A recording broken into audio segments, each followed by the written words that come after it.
Aikyashree scholarship 2023-24 সেশনে আপনার যদি ব্যাংক রিলেটেড কোনো প্রবলেম থাকে, আপনার bank validation status awaiting for response show করছে,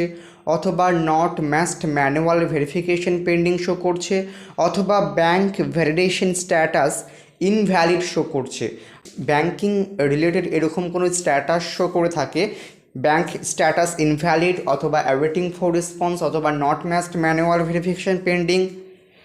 আপনি আপনার অরিজিনাল ব্যাংক পাসবুক এবং অ্যাপ্লিকেশনের হার্ড কপি নিয়ে আপনার নিয়ারেস্ট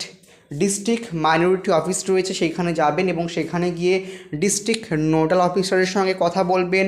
ডকুমেন্টস দেখাবেন। তাহলে কিন্তু আপনার এই ব্যাংকিং রিলেটেড প্রবলেম খুবই দ্রুত সলভ হয়ে যাবে। আপনি যদি এখনও পর্যন্ত এই ব্যাংকিং রিলেটেড প্রবলেমগুলো রিসলভ না করেন তাহলে কিন্তু 2023-24 সেশনে আপনি পেমেন্ট নাও পেতে পারেন। তাই ব্যাংকিং রিলেটেড যে কোনো প্রবলেম থাকলে আপনি ডকুমেন্টস নিয়ে আপনার নিয়ারেস্ট ডিস্ট্রিক্ট মাইনরিটি অফিসে গিয়ে ডিস্ট্রিক্ট নোডাল অফিসারের সঙ্গে কন্ট্যাক্ট করুন।